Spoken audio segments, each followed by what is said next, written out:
you have to remain connected to resources and just other people that care about you and that you care about. Welcome to Life, Business, and Everything in Between, the podcast for small business owners, creatives, and entrepreneurs navigating the space between big dreams and everyday chaos. I am Leslie Shields, a longtime entrepreneur married to another crazy entrepreneur and raising a tiny human in the middle of it all. This show brings you real conversations, honest insights, and practical encouragement to help you keep going. Whether you're building a brand, pivoting through change, or just trying to lead yourself, well, you're in the right place. Let's get into it.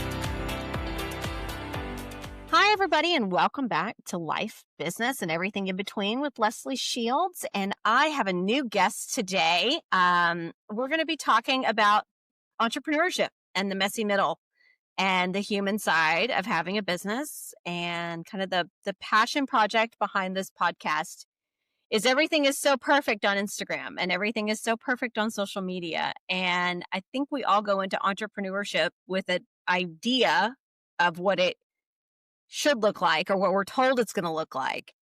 And then when you get into it, it's literally the hardest damn thing you've ever done. And I don't think we talk about the journey enough. And so we started this podcast to really get in touch and share the messy part and to connect to other entrepreneurs and let them know they're not alone. And then maybe share some experiences to help others in their journey. And so my guest today is Mike Lyons, and we met over the last year through Success Champions Network. And I got involved in Success Champions Network through the founder, Donnie Bovine, who we've actually known each other for about 10 years and kind of started in the networking scene in Fort Worth together long before he had this successful, place for entrepreneurs to go and network in a B2B and professional way and get to know people that you would trust sending your business to. And so that's how Mike and I met. So Mike, welcome. Hi, I'm so glad to be chatting with you. Yeah, absolutely. Do you want to tell us a little bit about yourself and kind of your business? And let's start there, and then we'll get into the nitty-gritty. Yeah, well, I am a career human resources professional. And that means a lot of different things to different people. It sends off a lot of thoughts for different people, but I got into HR because I really believe that if we can create a workplace that is a win for employees, that it can be a win for the business and it can be a win for the customers as well. And so I think HR is about creating win-win-win workplaces. And yeah, there's some law and some compliance and stuff like that. But that's what I strive to do. And I created my own HR consulting business about a year ago. And before that, I was completely in-house. So anyway, we're going to kind of get into that we're going to probably focus on this last 12 months here. Yeah, absolutely. And then you and your spouse are in business together? You guys have a couple businesses? Absolutely. So yeah, I had a personal chef business, started in 2012 that I did for a while. And then my wife and I started a furniture resale business a couple years ago. And so we've done that. So yeah, I've done a few businesses. A few businesses. That's kind of a lot of us. So are serial, what they call serial entrepreneurs. Yeah. Mm-hmm. Yeah, absolutely. And, Mike and I connected because my husband owns a business and I own a business, and having two entrepreneurs in one household is a very different ball game than having one entrepreneur and one corporate business owner, or somebody just managing the reins in the household and the other person leading the business. It is quite different. Yeah. Yeah. Yeah. So that's been an interesting wrinkle, and we can certainly get into that a little bit. Absolutely. Okay, cool. Well, let's go. Let's get into it. All right. So you're a husband, a dad, musician, all the things. You've had several businesses. Tell me about that. Yeah, I forgot about the band stuff. I mean, I was a lead singer in a cover band for a few years. I've had a few bands, but yeah, I played bass, sang in a band, and that was kind of more of a fun project. Gosh, yeah, I'm a dad. I've got a 10-year-old, and I've got stepkids from 17 to 3, and I love being a dad, love being a husband, and I love the work that I do. Yeah. And so, yeah, I could go on and on about any and all of that stuff, And and of again, course all of the it. All right. So you're balancing too, right? And I think that I started my entrepreneurial journey before I was a mom and before I was married. And that entrepreneur looks a lot different than the entrepreneur I am now. Mm. Now that I've got the kiddo and I am married and my time is spent differently. I'm not at the office till 11 o'clock at night. I have to set the boundaries and the time limits. How do you find and at what point in your journey now did you guys have a business before the marriage and kids and then marriage and kids and business? At what point in that at all timeline did it work out? No, I mean, we could get into whole real messiness here because, my son is from a previous relationship, and then my ex-wife and I split up, and then I met my current wife, and I was working in-house in HR at that time, and so my 10-year-old kind of came along with me with that package, and that was an amazing transition, by the way. I you know, can't say enough about the whole institution of marriage, and it's working way better for me this second time around. It's all around. Yeah. And my son and my wife's family really merged really well. It's a beautiful thing. I love my stepkids. I love being a dad. I love being there for them. And that just whole thing is like such a rewarding part of life. Yeah. Yeah, it is. And how do you think that that influences you as an entrepreneur, as a business owner? How do they tie together for you? Well, there's a lot tied up with all that. Yeah. Because I didn't have a business when I met my wife, and I did have a business, the chef business when my son was born, but that kinda ended pretty quickly. And so, like, money for me is a lot of money. Money is about stability, it's about your future, and having a business is unstable. At least it feels that way to start, right? And so starting the business that I have now was very scary. Um, but there were some real clear reasons why I did it. But as far as like running the business now and having family, I love the flexibility that I Mhm. have. I Yep, mean, I can work absolutely. at night. I can bring my laptop to the lacrosse field and write blogs and create content and work on HR stuff. Mhm. And so it affords me the opportunity to have flexibility that I never had before. So am I on the computer more? Am I working more? Yes, I think so, but it offers benefits that go Yeah. with that. I mean, at the same time, it's like when things hit the fan, especially because I've got, a handful of employees now that when things hit the fan, I've gotta be there. And the other night, that meant phone calls from, like, 7 o'clock until 9 o'clock, and I very much had a five-year-old who was trying to get my attention at the same time that I Yes. was on the phone calls, and that was tough because I had to it was things I had to handle. Yeah. Um, and Yeah, so luckily my son is 10 and he's kinda so it's helpful. beyond he's over that point where he kinda wants Yeah, dad all the time, and so that's better. And, of course, video games and screens, probably get overused a little bit too much, but, he's kinda beyond that, so yeah, that's a makes it a yeah, little bit easier for me, I guess you could yeah, say. yeah. Okay, so tell me about the clear reasons and the launch into having your own HR business. Mm. So, I, um I was at a great HR job, loved it. My favorite job I ever had, but I left it for a better opportunity. Promotion, better title, fancy, everything. Um, the problem was it was horrible. It was horrible mainly because my manager was not someone that I Yeah. was getting along with. And we could go down that road, but I don't think it's super useful. And so that ended, and I became unemployed, and I found another job, in-house job, and that was just as bad in different ways, Just just as as bad, bad. just And, different. and so that came to a sudden and unexpected end because of financial issues that Mhm. company was having. And so now I found myself having lost two jobs in a row through no fault of my own. and feeling I have no stability with these in-house roles. I might as well do what I really want to do, which is help small and medium businesses to grow and level up their HR. I have more fun with that. And I can have the security of kind of being able to pick my clients and work the way that I want to work. And so I decided, and plus the job market for HR and thinking a lot of other things over the last 24 months has been awful. Yeah.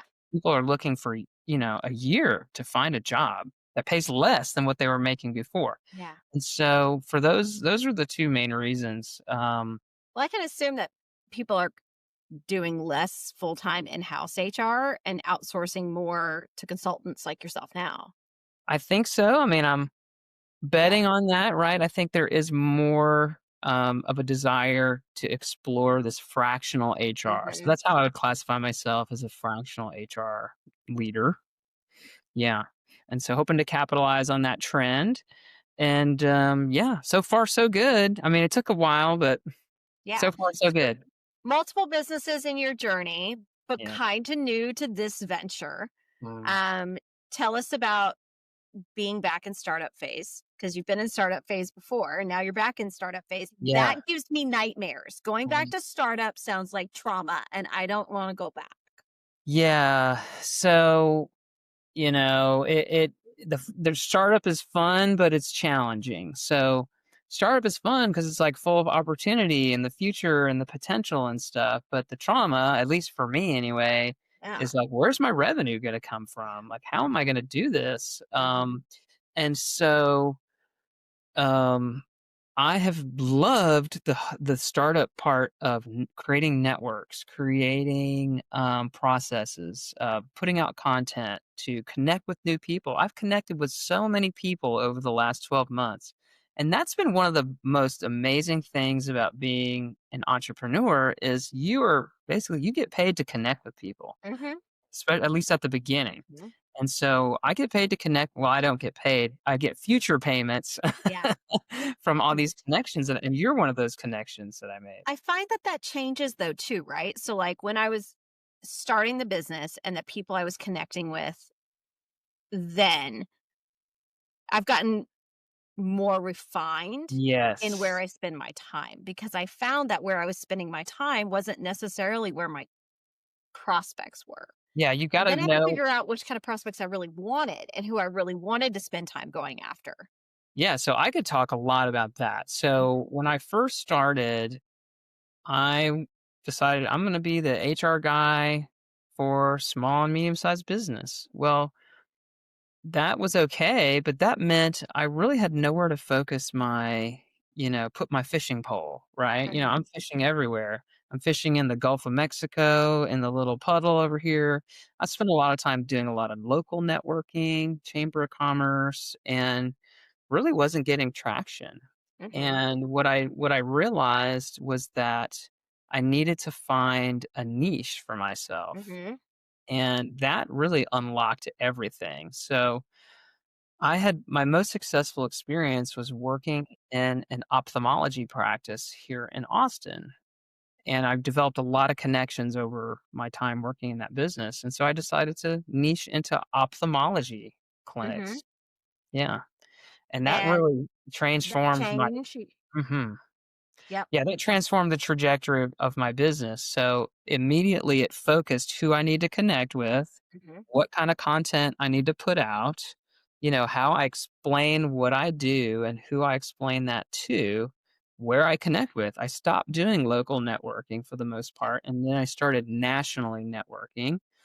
And I invested money into channels that would give me exposure in the ophthalmology space. Yeah. Yeah, so and And those are a lot of privately owned clinics too, so they're out there seeking fractionals. they are. And so I landed a client not that long ago, my first kind of big client, Mhm. because they Googled ophthalmology HR consultant. And you came And right up. if you do that, if whoever's listening to that right now, do that right now, Mhm. and I will be the number one Yep. result, I think. Yep. Because I I'm have the a only one out friend there. who does, bookkeeping just for lawyers. And I think Like, that's that's what all you she does. have to And be. evidently, bookkeeping for lawyers is really, really different. Like, there's a lot of regulation and stuff that they have to keep on their books. Yeah, and you know what? There is whether I'm talking to someone looking for a job or if I'm talking to someone trying to start a business, I say, know what your lane is, know what your niche Mhm. is, because there are so many choices out there. They could pick from anyone. How are you different? And so stick to the industry that you know and play on that. Yep, absolutely. All right, so tell me about building the business. Are you by yourself? Are you doing hiring contractors? Where are you at in kind of this startup journey? So I'm currently by myself, Hmm. but I've been working just over the last 7 days, mapping out what these next steps are. Yeah. And because I have seen such good traction with the ophthalmology community, I am already planning the next step, which is I think it's going to look like bringing on contractors, a contractor, maybe two, to help me with some of the work that I do. So in Hmm. fractional HR, you kind of have to wear a lot of hats, no Hmm. pun intended with all my hats Oh, here. yeah. You have to wear a lot of hats, right? You have to be a coach and an advisor to managers. You have to be a shoulder to cry on for the employees, so to speak. You have to understand benefits, payroll, It's a lot. comp Yeah. yeah, yeah, and so one of Yeah. the things is recruiting, and that can take up a lot of time, so a recruiting subcontractor is something I'd love to be able to bring on at some point. That way, I can still be front and center with my Hmm. clients, but I'm delegating some of that, Recruiting. time-consuming work. Yeah. Okay, so let's talk about when you're a solopreneur and when you're making this map and you're building, even though you don't have the people on your team yet that you have to have a culture for, you're laying that out. You're deciding, and when you're working with your clients, you're developing the culture of your company. So let's talk about what that looks like, the first year Yeah. of your business. And a lot of entrepreneurs don't even think about it until they've hired somebody. They're like, shit, I need a culture. Um, yeah, tell us about that.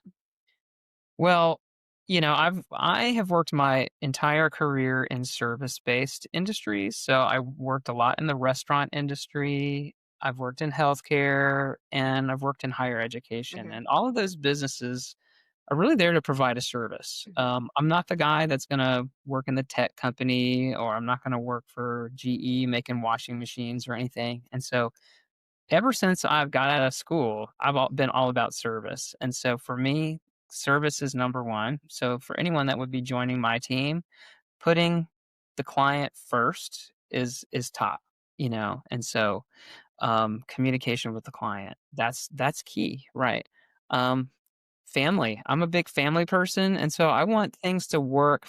If it doesn't work for you and it doesn't work for me and my family and your family, then it doesn't work, right? And so making sure that the people that I bring on board that it works for them, that works for their life is key. I would say those are kind of the two cornerstones Hmm. of how I like to think about my own work. And I'm big on balance. I want people to have balance in their life and be able to take care of themselves. Because if you're not taking care of yourself, you're not going to be there for the client, the customer, or your family. And Yeah. so I'm big on that. Yeah, absolutely. I found that some of those things, so the culture in my business, I think just developed out of who I am, Mm. right? And Yeah. and and then who kind of we attracted and who stayed. I did find that as I grew in my business and as we grew in employees, that sometimes, and you probably know this just from HR, working with people, is sometimes we had to get really saying family first, right? Mm. Great. But at some time, there has to be a balance Mm. with family first and you getting your job done. Oh, yeah. And That's right. that's hard, right? And that's hard. I've talked to some other business owners recently, and they're like, this is my values. I want to support them. But at some point, they're too distracted. They're not showing up to work all the time. They're calling in sick and they're not able to do their job because they have so much else going on. And that feels kind of sometimes in it wrestling with the Mhm. values that we're Mm. trying to hold for the Yep. culture of the company. Sure. And then how do you handle that? And I'm sure, like, I mean, HR, you've dealt with all of this. Well, so that kinda goes back to the my win-win-win, core purpose, Hmm. and so if you're not winning as a person, then that equation doesn't work, but we Hmm. also have to make sure that the business is winning, right? So the businesses that we're supporting are winning, that the business my business, Seasoned Advice HR, is winning, and I actually think that when you make more of a contribution, you get more back, right? Hmm. You get what you put into it. And so I don't want someone who's just kind of hanging out and sipping coffee and clickety clack on the keyboard and stuff. Like, I want people who get that same fire in their belly for helping the clients that I do. And so that's huge for me is let's do good work here. Hmm. That's part of the equation. Yeah. And how do you work directly with business owners? Because you're having conversations with business owners or top managers in organizations, and kind of not just the rules and the compliance, but really talking to them about the people side of it. Yeah. And how does that look for you? Yeah, so, when they bring me on, what I prefer is they introduce me to their entire organization as Mike is our HR guy. And so that means that I'm no different from anyone else on the staff, Hmm. if you look at the surface. Yeah, I get paid differently, but I'm no different. And so, they call me, they ask for advice. Hey, how should I handle this? Is this the right Yeah. thing to do? How should we word this job description? Should we hire this person or that person? Should we promote this person or, all of this stuff. And believe me, business owners want help with that. That's one of the hardest things about owning a business is managing the people part, People. right? It's It's the probably the people number part. one hardest Yeah. thing. And It is so the hardest part. to have a wingman there who you can call or email with questions is a Hmm. huge value add, especially if that's a person that's been there, done that, and has kind of walked through the fire with multiple, other organizations. So, I like to be a constant resource and a sounding board for clients. Yeah. Yeah, Yeah. and they have Yeah. all kinds of questions. Yeah, Oh my gosh, so many. And questions I didn't know I even needed to have, um, yeah.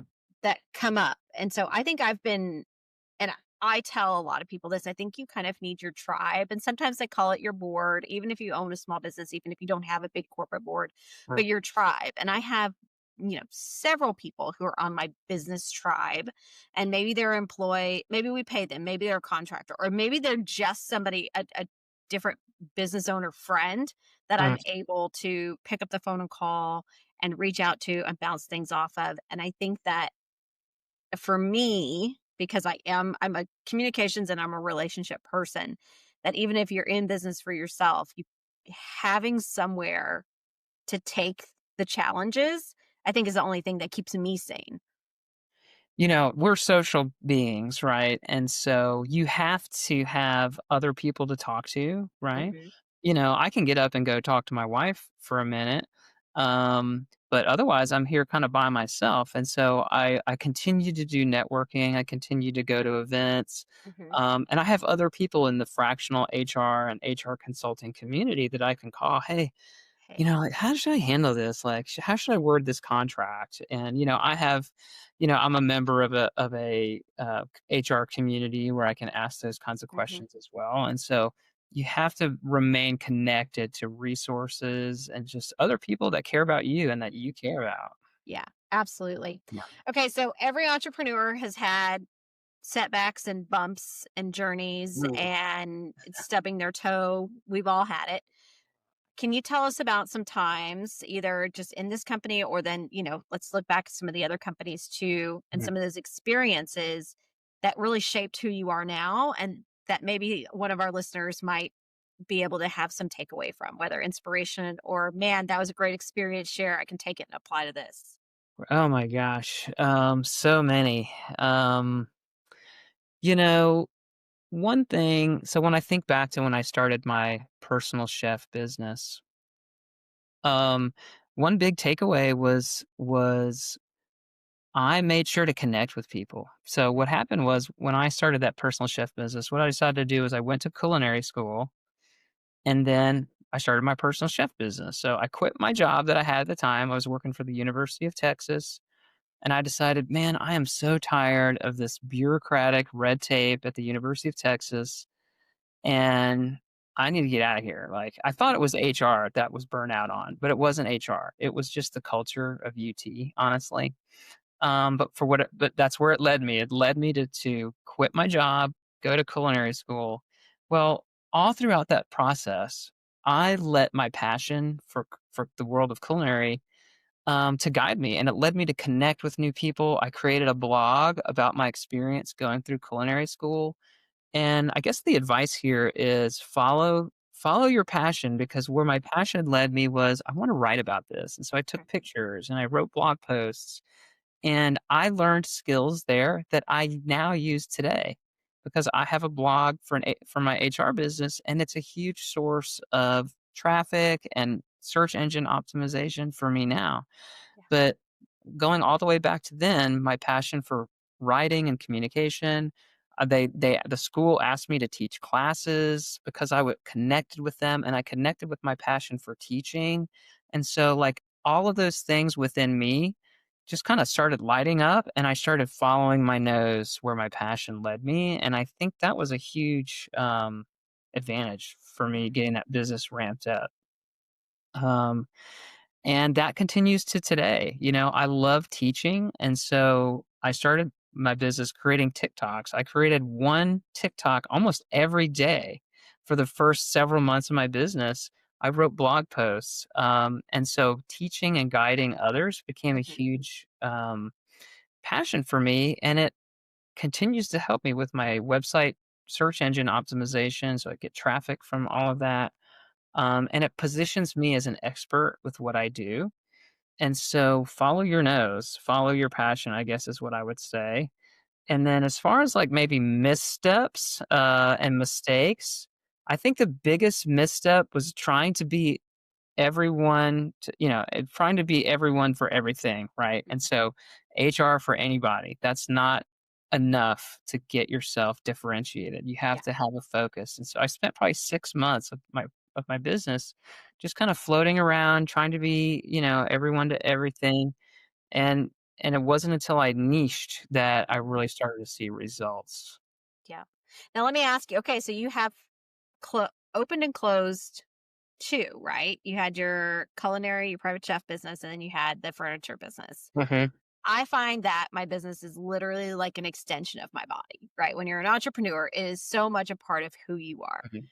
Making those decisions to close something Yeah. has got to be very complex. Mm. Yeah, so the chef business was a very difficult time, and so the problem that happened there was a revenue crisis, and it was just me, I hadn't there was no way that I could figure out how to scale myself as a personal chef. Mhm.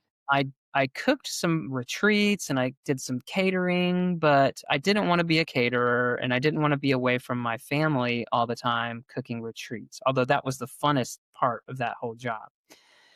And so I had this identity as a chef that I had built for 5 years, and I didn't wanna let it go, but I also felt called to return to HR. And so it was definitely a conflicted moment, but luckily the revenue pressure kinda clarified that for It, me clear, very it easily. does that, doesn't it? Revenue will do that. I was like, Yeah. "Okay, I'm an HR guy again." And to be honest, Yay. yeah, to be honest with you, that was the right decision because, um, I was made for this kind of work. I love Mhm, connecting with people. I love helping organizations, and the work I was doing as a chef was good for a while, but you work by yourself. mhm. You don't get enough gratitude and appreciation, and the impact you have is very narrowly focused to the one or two, people that you're cooking for at that time. And so it was a little bit of a change, but it was a welcome change in the end. So if there's one piece, and I'll tell you what I typically like to share with entrepreneurs or new entrepreneurs is when we talk about balance and managing your stress level.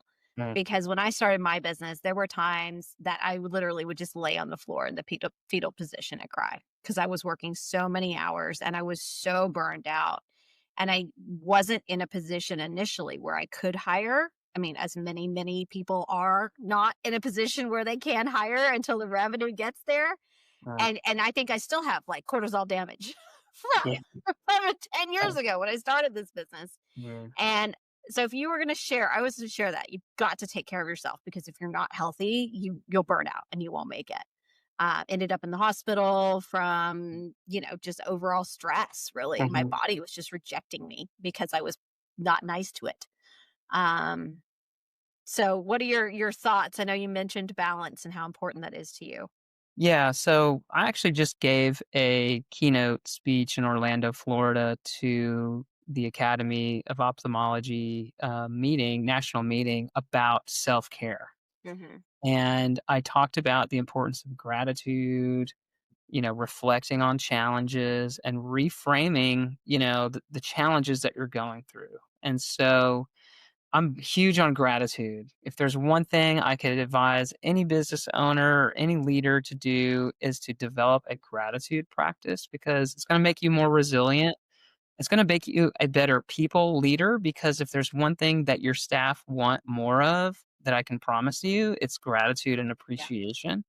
And so developing that skill in yourself will make you better at reflecting it back to others and you're absolutely right. Every kind of self care is so vital. And the one that I'll share that people kind of might think of as corny or it used to be thought of as more corny and now it's kind of becoming mainstream is affirmations. Hmm. You know, having affirmations that you go through every day and you remind yourself of is so key. And I like to think of affirmations as like reminding yourself of the truth.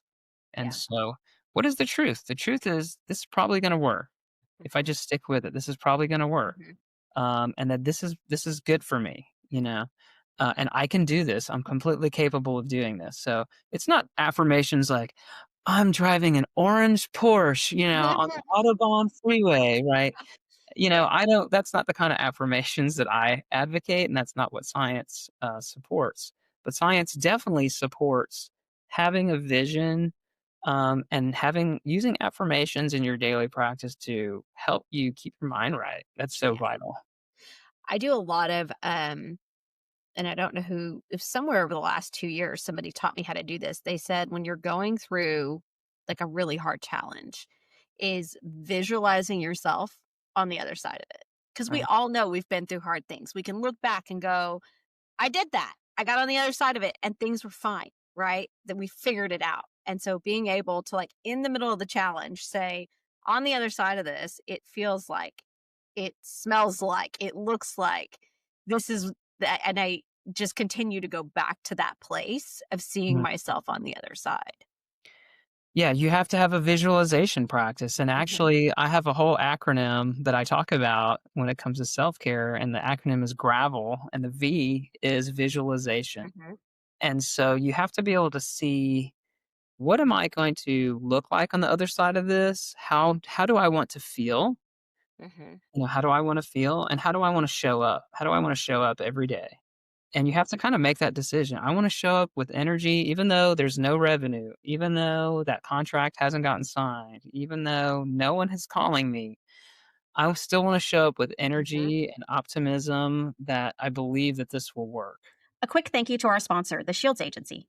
The Shields Agency is the insurance agency behind this podcast and the work I do every day. We support entrepreneurs, small businesses, and independent contractors with health insurance and benefits. But more importantly, we help people make intentional decisions during busy seasons of life. We work with founders and growing teams who want benefits that support real humans, retention, and long term sustainability, not just checking a box. Our approach is consultative and educational because no two businesses or families look the same. If you're ready for a more thoughtful approach to insurance and benefits, the Shields Agency would love to support you. And now, back to life, business, and everything in between. Yeah, so G is gratitude, Yep. R is reflecting on your regrets. Mm-hmm. A is affirmations, V is visualizing, E is engaging, and that stands for exercising, engaging with other people, and getting outside. And the L, oh my gosh, I forgot what the L is. The L is something really important. Oh, do something you love every day, Oh, right? love. And Yeah. so that was a Mhm. piece of advice actually that I got from a friend when I was going through my divorce. He said, and he had been through it too, and he said, you know what, do something that you love every day. And for Mhm. me, there are two key things. One is running and one is music. And I try to make sure that I get to sing at least at some point every day, and I do some kind of exercise. Yeah. And I think that is so important to do something you love every day. Yeah. It keeps you going. All right. So let's touch a little bit about the future of work. Mm, We are in what is probably I've heard, one of the largest transformational shifts that our society has been in the workspace in the last 100 years with the mm. changing of AI and remote work and shifting values. And how do you see HR and leadership kind of evolving through all this? Well, that is a huge question right Huge there. question. Um, I first of all, I don't think that AI is going to take anybody's jobs away. Now, it's going to change a lot of jobs. It's going to definitely Mhm. change a lot of jobs. But if anyone is out there thinking there's going to be a whole bunch of unemployed people, that's just not. I don't believe that that's going to be I don't think so true. either.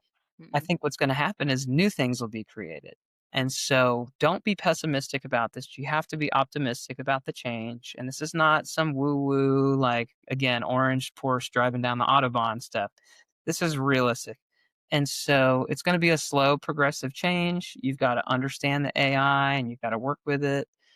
And the world of leadership is gonna be about helping people to adjust to these changes, Mhm. communicate, hey, this is why we're going to do this change.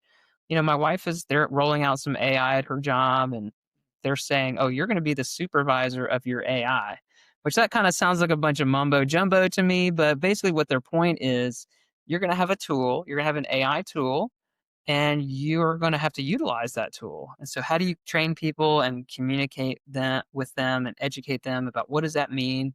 And so if you're a leader out there, yes, definitely try AI, start implementing it, but communicate with your team, be very transparent, build trust with Mhm. them so that when you come to them and say, hey, we're going to have AI, that they don't distrust you and think you're just going to fire all of them. Yeah. So build trust with transparency, and then move slowly. And I think everyone's going to be fine. We're going to be Mhm. okay, but don't shy away from it either. I found for us so far, it really has just helped us take our efficiency and our skill set just to the next level. Like we're just able to do things better. Yeah, awesome. That's great. Yeah, what kind of tools are y'all using, if you don't mind me asking? Yeah, so I mean, we've had some automations built out by some Mm, developers, like, okay. instead of hand doing or manually building a quote presentation, we've got a web form and we fill out five different things and then it auto makes the Mhm, same presentation. It customizes it, right? So some automation stuff. And then we do a lot of chat GBT. mhm, And it ChatGPT can build proposals too, right? Like that's it, you enter your numbers and we say, here's our thread. And for me, it just does a lot of organizing of my thoughts as well. Like, mm, because there's so many things that I do all day long, and my brain is in 1,000 different places that kind of having just a place to put it and say, here's this mumbo jumbo of a lump of information that I'm just going to dump here. And will you help me organize those thoughts? And that's how it's personally helped me. But our mm. team is really getting some efficiency tools. Awesome.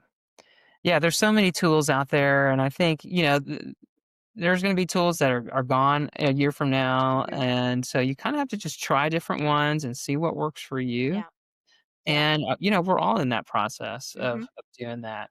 Of Um, exploring. mhm. Yeah. Okay, so your favorite quote is, Mhm. "I can do this." I can do this, absolutely, and I remember this, from when I was in high school. I ran track. Man, sometimes running track is hard, right?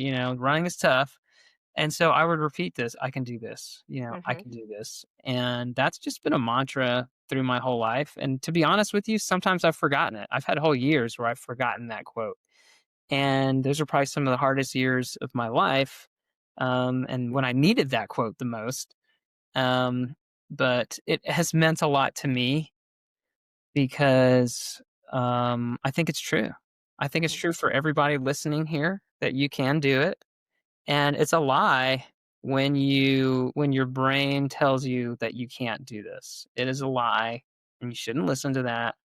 And so remind yourself of the truth on a that you regular can do basis. this. Yeah. Yeah. Mike, you have shared some really, I think, important stories and words that our listeners who are going through a journey, either a startup journey or a phase of their business that might be more challenging, that I think they can come back to and take some motivation Awesome. from. And I really appreciate that. And you can tell that your HR business is not just policies and regulations, but you're really there to help support the business owner and support the people in the organization. And that's pretty fantastic. If somebody wants to reach out to you, do you want to give them your, and then, so, and who you're looking for? So I know you work with ophthalmology clients Mhm. in your HR practice. So let's give them that information too. Yeah.